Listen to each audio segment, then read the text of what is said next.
बिस्मिल्लाहिर्रहमानिर्रहीम। अस्सलाम वालेकुम फ्रेंड्स, कैसे हैं? उम्मीद करता हूँ खैरियत के साथ होंगे। आज की जो वीडियो है इसके अंदर हम लोग जो बैक्टीरियल पैथोजेनेसिस है उसके स्टेजेस को समझने की कोशिश करेंगे। आप लोगों की काफ़ी सपोर्ट है अल्हम्दुलिल्लाह। तकरीबन 600 सब्सक्राइबर्स जो हैं वो हमारे कंप्लीट हो चुके हैं और इंशाल्लाह आगे वक्त के साथ साथ बढ़ते जाएंगे आपकी सपोर्ट के साथ। तो आज का जो हमारा टॉपिक है, प्रीवियस वीडियो में हमने समझा था कि डिजीज और इन्फेक्शन के बीच में जो कि अक्सर इन दोनों टर्म्स को मिलाया जाता है, फ़र्क क्या है। दूसरे नंबर पे हमने समझा था कि लोगों में इन्फेक्शन डिजीज क्यों होती है, उसके पीछे की रीजन को जाना है। आज हम देखेंगे कि जब एक पेशेंट में किसी तरह का कोई इन्फेक्शन होता है और उसकी वजह से फिर डिजीज होती है, ठीक है, तो उसकी पैथोजेनेसिस किस तरह से होती है वो हमने आज देखना है। उसके मुख्तलिफ स्टेजेस होते हैं जिनको हम वन बाय वन देखेंगे, क्योंकि अगर हम सारे स्टेजेस को बेसिकली इसे एक वीडियो में डालें तो ये वीडियो काफ़ी लंबी चल जाएगी। तो इसलिए हम इसको दो पार्ट्स में डिवाइड करते हैं। हाफ स्टेप्स को हम आज डिस्कस करेंगे, हाफ को हम इसके पार्ट 2 में डिस्कस कर देंगे, जिसका लिंक आपको जो है वो इस वीडियो के आई बटन में आ जाएगा जैसे ही वीडियो अपलोड होगा दूसरी बार। तो सबसे पहला जो स्टेप होता है वो कोई भी जो माइक्रोब है वो अपने आप को कैसे बॉडी के अंदर जो है वो फैलाता है, हमने ये देखा। तो फॉर एग्जाम्पल कोई भी माइक्रोब जब बॉडी के अंदर इंटर करेगा तो सबसे पहला ही उसका स्टेज होगा ट्रांसमिशन। ट्रांसमिशन जो है ये एक पहला यानी स्टेज होता है पैथोजेनेसिस के लिए, कि ट्रांसमिशन किसी भी एक्सटर्नल सोर्स से वो एक पोर्टल ऑफ एंट्री तलाश करता है जिसके जरिए से कोई भी माइक्रोब जो है वो बॉडी में ट्रांसमिट होता है। तो पहला जो इसका स्टेज है वो है ट्रांसमिशन। दूसरा स्टेज है कि अब वो जब ट्रांसमिट हो गया, अब उसने क्या करना है कि जो प्राइमरी होस्ट डिफेंस है उसको इवेड करना है, उससे निकलना है, उससे बचना है। तो वो कुछ भी हो सकता है, जैसे कि स्किन। स्किन भी एक प्राइमरी डिफेंस सिस्टम में आता है, ठीक है। इसी तरह आपके स्टमक के अंदर जो एसिड प्रेजेंट होता है वो भी बहुत सारे बैक्टीरिया के लिए प्राइमरी डिफेंस सिस्टम के तौर बिहेव करता है, कि बहुत सारे ऐसे बैक्टीरिया होते हैं जो एसिडिक कंडीशन में सर्वाइव नहीं कर सकते, तो वो वहां पे मर जाते हैं, खत्म हो जाते हैं। तो हमारी बॉडी इस तरह से बच रही है। तो ये प्राइमरी होस्ट डिफेंस सिस्टम को इवेड करती है, ये दूसरा स्टेप है। पहले एंटर की, दूसरे स्टेप में उसने इवेड किया। तीसरा होता है वो इवेड करके अपने टारगेट एरिया तक जब पहुंचेगी, जहां उसने जाना है, जिधर का वो बैक्टीरिया जहां वो डिजीज करने जा रहा है, उस एरिया में जाके वहां पे उसे अपने आप को अटैच करना होगा। तो वो म्यूकस मेम्ब्रेन्स के साथ बेसिकली अडहेयर होगा। ये इसका तीसरा स्टेप है, adherence to the mucus membrane. This is the third step, this is the third stage for the pathogenesis. Usually ये पिलाए के जरिए से आमतौर पे ज्यादातर अटैच होता है। बैक्टीरियल स्ट्रक्चर्स में हम लोगों ने देखा था कि बेसिकली पिलाए क्या होता है। जब हमने बेसिकली पूरा स्ट्रक्चर पढ़ा है डिटेल के साथ बैक्टीरिया, उसको बताया हुआ मैंने कि पिलाए क्या है। इन शॉर्ट बेसिकली एक स्ट्रक्चर है बैक्टीरिया में प्रेजेंट होता है जो कि आपको अटैचमेंट में, कॉन्जुगेशन में हेल्प करता है। पिलन प्रोटीन का ये बना हुआ, ठीक हो गया। अच्छा, चौथा स्टेप होता है अब जब वो अपने आप को अटैच कर लेगा तो वहां पे वो क्या करेगा, कोलोनाइजेशन करेगा। This is the fourth step, ठीक है। अटैच होने के बाद अब उसने अपने आप को जरा बढ़ाना है, कॉलोनी फॉर्म करनी है वहां पे काफी सारी, ठीक है। तो colonization is the fourth step. सबसे पहले ट्रांसमिट होगा, फिर अपना जो है वो साइट ऑफ एंट्री पे पहुंचेगा, लेकिन पहुंचते हुए उसे कुछ रुकावटों का सामना होगा जिसे वो इवेड करेगा रास्ते में इम्यून सिस्टम को। तीसरा जो उसका स्टेज होगा कि वो अपनी टारगेट साइट पर पहुंचने के बाद वहां पे अडहेयर होगा, और चौथे स्टेज में जाके वो वहां पे अपने आप को कोलोनाइजेशन करनी शुरू कर देगा, अपनी ग्रोथ करना शुरू कर देगा एट द साइट ऑफ अडहेरेंस। अब जब वो वहां पे अटैच करेगा, वहां पे फिर वो इन्वेड करेगा, बहुत सारी चीजें होंगी, इन्वेसिवनेस होगी, अंदर जाएगा स्ट्रक्चर के मजीद और वहां पे इंफ्लेमेशन वगैरह करेगा। अल्टीमेटली फिर आपका जो नंबर 5 स्टेप है कि डिजीज के सिम्टम्स आना स्टार्ट हो जाएंगे। कैसे आएंगे? वो इसी वजह से आएंगे क्योंकि वहां पे वो टॉक्सिन्स रिलीज करेगा, टॉक्सिन्स प्रोड्यूस करेगा, ठीक है, और साथ वो इन्वेजन भी कर चुका होगा, ठीक है, और इन्फ्लेमेशन भी करेगा। तो इन तमाम चीजों की कंट्रीब्यूशन से बेसिकली डिजीज के सिम्टम्स आना शुरू हो जाएंगे। ये 5वां स्टेज होता है पैथोजेनेसिस। और छठे स्टेज में आपका होस्ट उसको मुसलसल रिस्पॉन्स कर रहा होता है, ठीक है, अपने स्पेसिफिक और नॉन स्पेसिफिक इम्यूनिटी के जरिए से। होस्ट मुसलसल इसको किसी तरह से निकालने की कोशिश कर रहा है, जो हमारे होस्ट का होस्ट का इम्यून सिस्टम है। तो वो अपने specific non specific basically immunity के जरिए ये काम कर रहा होता है। स्टेज नंबर 3 में भी, 4 में भी और स्टेज नंबर 5 में भी मुसलसल उसके इम्यून सिस्टम की रुकावट का सामना हमेशा रहता है, लेकिन वो उसे इवेट करता जाता है। और last but not the least is but दो रास्ते होते हैं, या तो वो डिजीज प्रोग्रेस कर जाती है और या फिर वो उस डिजीज से निजात पा लेता है। ये बेसिकली लास्ट स्टेप है। तो वो या तो प्रोग्रेस करती रहेगी यानी इम्यून सिस्टम उसको रोकने में नाकाम रहेगा, या मेडिकेशन उसको रोकने में नाकाम रहेगी। हो सकता है वो रेजिस्टेंट हो, जैसे आजकल एंटी माइक्रोबियल रेजिस्टेंस बहुत ज्यादा हो रही है। हो सकता है वो बैक्टीरिया रेजिस्टेंस हो, रेजिस्टेंट हो किसी भी तरह के एंटीबायोटिक को, तो वो वहां सर्वाइव करते हैं। ठीक है, तो और डिजीज प्रोग्रेस करती है और हो सकता है कि वो डिजीज जो है वो वापस क्या हो जाए, रिजॉल्व हो जाए। ठीक है, तो ये भी हो सकता है। तो ये 7वां स्टेज है। तो एक दफा रिवाइज कर लेते हैं। सबसे पहले आता है ट्रांसमिशन। ट्रांसमिशन के बाद वो क्या करेगा, इवेट करेगा इम्यून सिस्टम को। तीसरे नंबर पे वो अपनी ऑक्यूपाइड साइड पे जाके एडहेरेंस करेगा।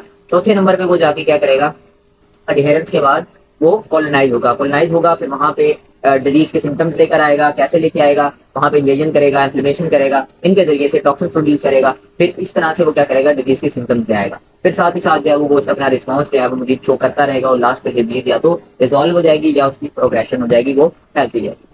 पहले स्टेप को शुरू करते हैं जिसका नाम है कि ट्रांसमिशन। अब ट्रांसमिशन को हम समझते हैं थोड़ा सा कि ट्रांसमिशन असल में है क्या।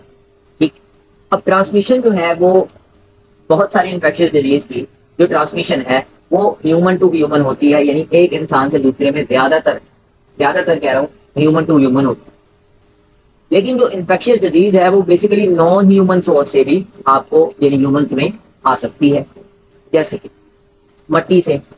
ठीक है, बहुत सारे पैरासाइट हो सकते हैं, पानी के पैरासाइट बहुत सारे पानी के हो सकते हैं। इसी तरह एनिमल्स से हो सकती है, जिसे हम जूनोटिक इन्फेक्शंस कहते हैं, जो एनिमल्स के जरिए से ह्यूमंस में होते हैं, तो वो भी हो सकते हैं। ठीक है, इसी तरह कुछ हुमाइट्स और इनएनिमेट ऑब्जेक्ट्स होते हैं, जैसे कि टावल वगैरह, तौलिया या इस तरह की जो चीजें हैं, नॉन लिविंग ऑब्जेक्ट्स होते हैं, उनके जरिए से भी आपको जो है वो किसी भी तरह से बैक्टीरिया या किसी भी तरह से कोई इन्फेक्शियस पार्टिकल ट्रांसमिट हो सकता है। ठीक है, ये कुछ सोर्सेज हैं जिनके जरिए ये माइक्रो ऑर्गेनिजम्स के, जिनके जरिए से बेसिकली इन्फेक्शियस डिजीज ट्रांसमिट होती है। ठीक है, ट्रांसमिट भी दो तरह से होती हैं, या तो वो होती हैं हॉरिजॉन्टल या होती हैं वर्टिकल। ठीक है जी, कुछ बैक्टीरिया या वायरसेस या कुछ माइक्रोब जो मदर से ऑफस्प्रिंग में जाते हैं या माँ से बच्चे के अंदर बेसिकली मुंतकिल होते हैं, उनको वर्टिकल ट्रांसमिशन कहा जाता है। यानी कोई भी जरासीम अगर या बीमारी का माइक्रोब, पैथोजन या वायरस अगर मदर टू ऑफस्प्रिंग, माँ से अगर किसी उसके बच्चे में चले जाता है, तो उसको इस तरह की ट्रांसमिशन को एक नाम दिया जाता है जिसे कहते हैं वर्टिकल ट्रांसमिशन। वो प्लेसेंटा के जरिए हो सकता है, ब्रेस्ट मिल्क या बर्थ कैनाल के जरिए से हो सकता है। और कुछ होते हैं हॉरिजॉन्टल ट्रांसमिशन। हॉरिजॉन्टल ट्रांसमिशन में क्या होता है कि ये ट्रांसमिशन पर्सन टू पर्सन होती है, ये मदर टू ऑफस्प्रिंग ट्रांसमिशन नहीं होती किसी डिजीज की। जब एक पर्सन टू पर्सन ट्रांसमिशन होगी तो उसको एक नाम दिया जाता है हॉरिजॉन्टल ट्रांसमिशन का। ठीक हो गया, तो ये है ट्रांसमिशन। नाउ ट्रांसमिट हो गया किसी पेशेंट के अंदर, अब ये उसमें अडहेरेंस करेगा सेल की सरफेसेस के साथ। अब बहुत सारे कुछ खास बैक्टीरियाज होते हैं और उनके पास खास किस्म के स्ट्रक्चर्स होते हैं जिनके जरिए से वो अटैच करने की कोशिश करता है, जैसे कि पिलाई, अल मशहूर पिलाई। तो पिलाई जो है वो बड़ा मशहूर, बड़ा फेमस एक स्ट्रक्चर है जो अटैचमेंट के लिए भी हेल्प करता है और कॉम्बिनेशन में भी हेल्प करता है। ठीक है, पिलाई या कुछ दूसरे भी सब्सटेंसेस हो सकते हैं, जैसे कि कैप्सूल है, अब ये भी अटैचमेंट में हेल्प करता है। ठीक है, एज वेल एज एंटीफैगोसाइटिक भी है। और इसी तरह ग्लाइको, या फिर आप कह सकते हो ग्लाइकोकलाइसिस जो है, ये भी आपका अटैचमेंट में हेल्प करता है। तो ये कुछ स्पेशलाइज स्ट्रक्चर्स होते हैं जो अलाउ करते हैं बैक्टीरिया को कि वो मुख्तलिफ जो ह्यूमन सेल्स की जो सरफेसेस होती हैं उनके साथ जाके अटैच करें और उनकी एबिलिटी बढ़ाएं डिजीज काज करने, यानी बैक्टीरिया की बीमारी करने की सलाहियत को बढ़ाएं। तो कुछ बैक्टीरिया के पास पिल्लाई हो गया, ग्लाइकोकलाइसिस हो गए, कैप्सूल हो गए, ये प्रेजेंट होते हैं। उसमें एक कोरलाई प्रोटीन भी होती है, इसके बारे में भी बाद में बात करते हैं। तो इनके जरिए से, स्ट्रक्चर के जरिए से ये ह्यूमन सेल सरफेसेस के साथ अटैच होता है। ठीक है, अटैच हो जाएगा, जाहिर आपने पंजे गाड़ लिए उसने और अब वो अपने आप को खिलाएगा। अच्छा, कुछ मॉलिक्यूल्स होते हैं जो मॉलिक्यूल बेसिकली इनको अटैच करवा रहे होते हैं सेल सरफेसेस के साथ, इनको एडहेसेंस बोला जाता है। ठीक है, यानी कि वो मॉलिक्यूल जो सेल सरफेसेस के साथ अटैच करने में हेल्प कर रहे हैं उनको एडहेसेंस कहते हैं। ई कोलाई की जो करलाई प्रोटीन की बात कर रहे थे, ई कोलाई के अंदर या साल्मोनेला जो है, ठीक है, इनके पास कुछ सरफेस प्रोटीन होती हैं जिनका नाम होता है करलाई।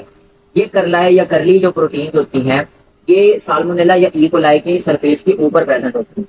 तो ये क्या करती हैं, ये इन बैक्टीरियाज को एंडोथेलियम के साथ या फिर फाइब्रोनेक्टिन जो एक्स्ट्रा सेलुलर प्रोटीन है उनके साथ बाइंड करवाने में हेल्प करती है। हो गया, तो ये भी एक प्रोटीन है जो कि बेसिकली अटैचमेंट में हेल्प कर रही होती है। ई कोलाई या साल्मोनेला वगैरह के ऊपर उसकी कुछ स्ट्रेन्स हैं जिनके अंदर ये प्रेजेंट होती है।